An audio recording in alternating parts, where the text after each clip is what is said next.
YouTubers, thrill seekers, small gerbils, and people named Bob. Greetings and hello. It is I, your favorite undocumented social studies teacher, whose love for freedom could easily brand me a fascist today.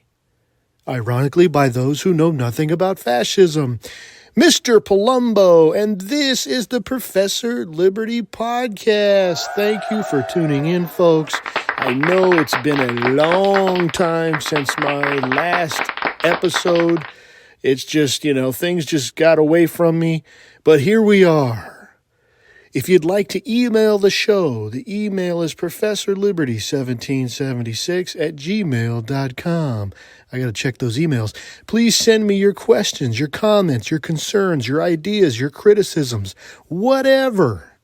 Send them to professorliberty1776@gmail.com.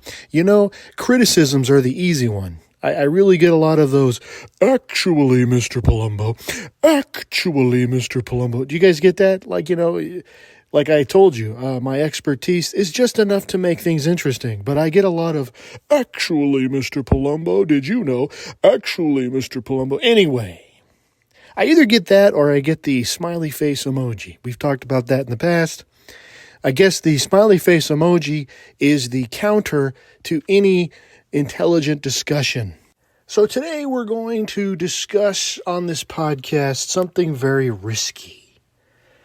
I thought we would talk about politics and economics. Maybe it's not as risky as politics and religion, but we're going to talk politics and economics. Well, mostly politics today. And, just like politics and religion, politics and economics are two things people don't know much about, but tend to have quite the opinion.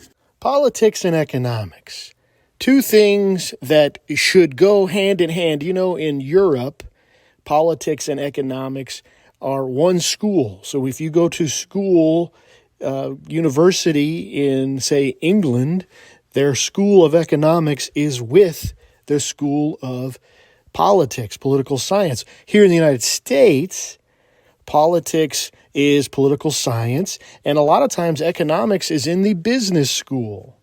But they are the left and the right hand. They are the glove and the hand. I can only think of hand analogies at the moment. And it's these two things people don't really care much about, especially Americans. Politics and economics. The former has become a tribal war of platitudes, and the latter has become some bizarre witchcraft too complex to think or care about, and somehow socialism is the answer for everything. Well, we don't shy away from boring topics here, folks, because and I could be biased here, I believe the two things people should be well-versed in before graduating high school is indeed politics and economics. I wonder how many times I've said those two words. Americans should understand how their government works, and they should understand where their money goes before they receive a paycheck. I believe it was Thomas Jefferson who said that a republic can only operate with an informed and engaged citizenry. Now, that might have been John Adams. I don't know. It doesn't matter because all the framers understood this concept. Well, what is Jefferson saying here? He's saying that in a free society, we must have citizens who are informed and engaged. In the end, the government gets its authority through the consent of the governed, like it says in the Declaration of Independence. Well, that means us, folks. We give the government authority. Well, how do people keep the authorities in check if they have no clue what the rules are? Think of it like this. Imagine life is a baseball game. There are a set of rules, and there's a natural flow of things. There's a specific way the game works. However, there are times in a baseball game when conflict arises. There are times when mistakes are made. There are disagreements with certain calls and so forth. We know that the umpire is the gamekeeper. When umpires make bad calls, what happens? The crowd boos. The players protest. The manager comes out and, kicks dust on his shoes and gets ejected. Why does this happen? It happens because everyone knows the rules of the game. Everyone is engaged with the game. Sure, there are some spectators at the game for whatever reason. They're just there. They have the day off. They don't care. But most are invested in having their team win. And even though the umpire are supposed to be neutral, they're human. They make mistakes. With enough protest, you can see in a game an umpire correct his behavior. Maybe he ejects the manager for calling all these balls that were strikes, but then you kind of notice the balls start turning into strikes. Well, umpires are human, right? And the people that make our government, the people that are running the government, they're human too. But what keeps them in check is the fact that we know what's going on. The point is that engaged participants who are informed of the rules keep constant watch and steady pressure on those in charge of the game. And that's how our society is supposed to work. The citizens keep watch over those in charge. But we don't have that today.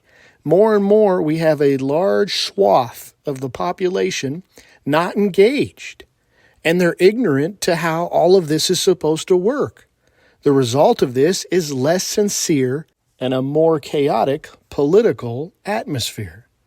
Think of it like, keeping the baseball analogy here, think of it like, imagine most people in the crowd not knowing how the game works. Just imagine this. Almost everybody in the stands have no idea what they're watching. They don't know about the pitches or the outs or how to score. Because of this, when conflict arises, how would they even know if it was a conflict? Right? And if nobody knew what the conflict was, umpires could do whatever they want. There was no video. There's no replay. Nobody cares. In fact, maybe the only thing they care about is their team winning or losing, and we'll get to that in a minute. Of course, the opposing team is going to exploit this ignorance. The umps are going to exploit it. The teams are going to exploit it. They will say outlandish things that only knowledgeable baseball fans will scoff at. However, the ignorant fan, they're going to take this outrageous claim completely seriously, because it just favors their team, or it favors the game, or it favors the rules. The truth doesn't matter. All that matters is their team wins. Did I not just describe our current political environment? The politics of the United States today? Our politics have devolved into a gladiator match. It's my guy versus your guy. Never mind that both guys are terrible choices for president. Never mind that I don't really know why my guy is better. He's just got the right letter next to his name. And never mind that I know nothing about the system, but my guy is better. Think about that, folks. Really think about that. We have people that are saying my guy is better, and they have no idea how the system works. So how do you know if your guy's better? We have people that vote for presidents based on how they look, or based on how they speak, or based on how they talk, or based on how many promises that candidate is going to provide or guarantee. We have people that vote for the other guy because they hate the other guy. That is the sole criteria by which they vote for the leader of this country. So I want to talk a little bit, let me unpack a little bit more about this. I want to go back to the last two presidents, President Donald Trump and President Barack Obama. Now, you guys know I'm coming at this from a center-right, conservative, libertarian bend, so you might not agree. However, I think I make a good case. I am a government teacher after all. All right, so let's go back to President Obama, the historic election, the first not all-white president. America had come full circle. The American story again showed itself to be this incredible story of redemption and change.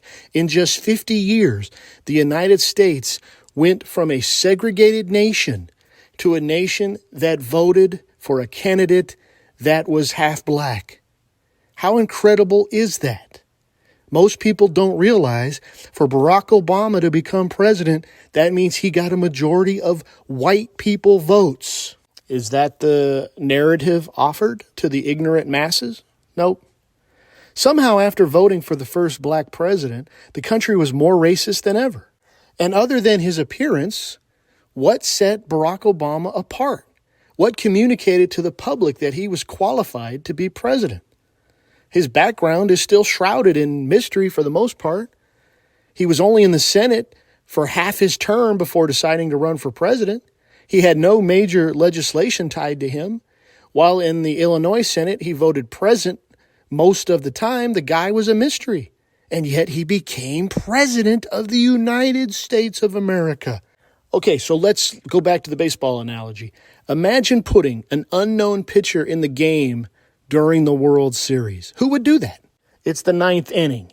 You've got 2 outs. You need 1 more out. You're calling in your closing pitcher. You bring in a complete nobody. And you don't know anything about this guy. Can he even throw the ball? You don't know.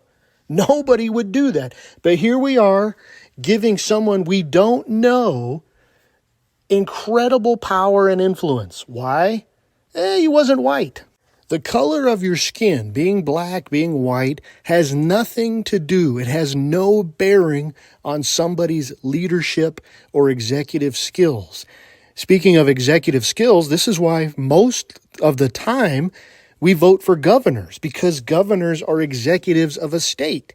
So when they get promoted to the presidency, it's kind of it's obviously a lot more work, but they're executives. They know. Senators do nothing. Senators propose legislation, and it might pass or it might not. Senators talk. Senators approve justices. That's it. Senators don't even approve treaties anymore because we don't make treaties. At least not how the Constitution prescribes that we make treaties. Before Barack Obama, the last senator to get elected was John F. Kennedy, who is also, coincidentally, the first television president. John F. Kennedy got a lot of female votes. John F. Kennedy was supposedly an attractive guy. Many people voted for John F. Kennedy because he was attractive. Now, I'll have to say, I would take John F. Kennedy over Barack Obama any day. But you guys see the point. How are we choosing our leaders? How are we deciding whether they are up for the job? Nowhere in the private sphere, well, actually, maybe with this whole diversity, equity, and inclusion, I might be wrong now, but nobody that wants to do well with their business is going to hire somebody and give them the keys to the castle. They're not going to give them the keys to the kingdom just because they're black or just because they're a woman. I want to know you're going to be able to do the best job. So what happened under President Barack Obama's term? The economy lagged. Government spending skyrocketed, which it does under every president since Lyndon B. Johnson. Social and racial unrest only increased. Obama showed himself to be an ineffective collaborator. Instead of bringing opposing parties together, he gave speeches and accused Republicans of obstruction and clinging to their guns and religion. He was uncomfortable with this idea of American exceptionalism, so he focused on making sure America looked just like every other nation, which many people took as looking weak. All the promises of hope and change were just lofty words. Now, people familiar with politics, people who understand the game, weren't surprised at this at all. When Barack Obama got elected in 2008, I knew that his ideas, remember, the economy was crashing, remember the bank crisis, remember GM and the auto. I knew that his ideas were exactly the opposite of what we needed economically. But the ignorant masses, they ate it up. Barack Obama is still cool and different and awesome. And he's not one of those stupid, boring old white guys. But in the end, it's all rhetoric. Nothing changed. There's no hope. There's no change. There's no unity. Black Americans are still poor. Nothing changed. And in some cases, especially racially, America got worse. We took a step back. And then came President Trump, the knee-jerk reaction to Obama's presidency. Obama's policies laid the framework for Donald Trump to become president. The Donald was already a national celebrity going all the way back to the 1980s. He was a reality show star, and most importantly, he was bombastic. He was brutally honest, or at least that's what was portrayed. What was his political experience? Well, even less than Obama. At least Obama was elected to office, but it didn't matter that Donald Trump had zero political experience. He was loud and proud. He was the Tommy Lasorda or the Bobby Cox of politics. Baseball managers that took no grief from the umpires. Baseball managers that were going to fix the game and tell it like it is. If you haven't noticed by now, the umpires are the government in this baseball analogy. The two baseball teams are probably the political parties. Anyway, for whatever reason, Americans, we like brash. We like the outspoken cowboy candidate. Think Andrew Jackson. Think Theodore Roosevelt. And think of all that they benefited from their personas. Donald Trump took this to an extreme. Trump ran on an America First agenda. He denounced the foreign wars and the old foreign alliances of the Cold War. He pointed out how China was taking advantage of the U.S. via trade. And most importantly, he promised to drain the swamp. Well, did any of that transpire? Well, we'll get to that in a minute.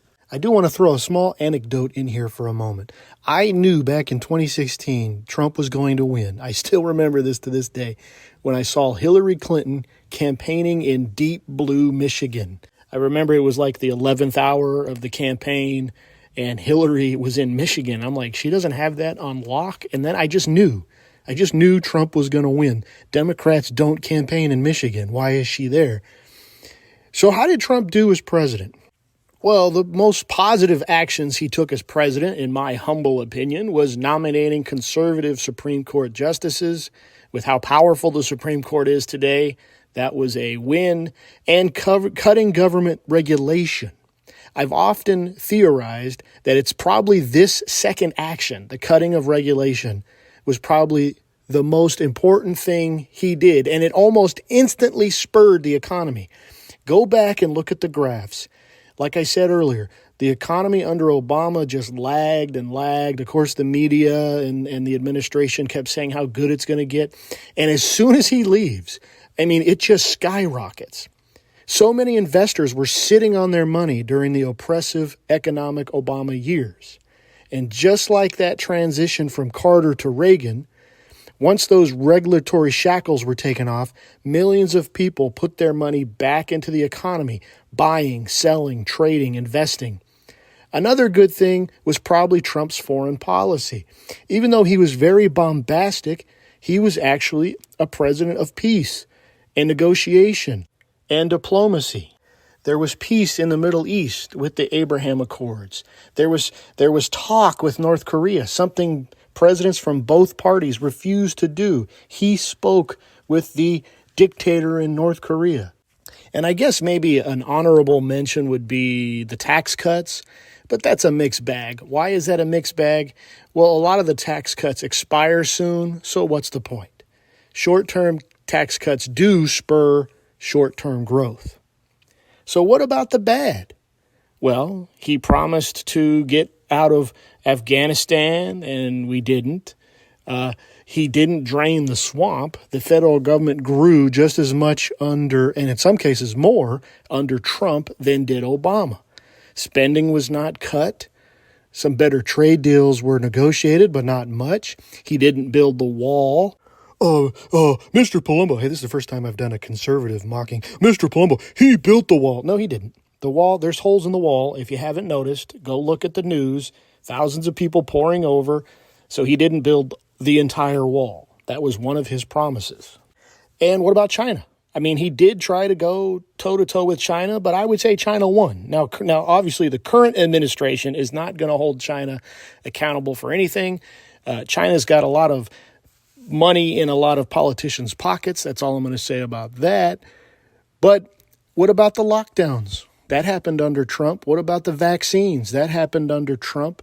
What about the stimulus checks, which causes inflation? Some of that is under Trump, so not all of this inflation is Biden's fault.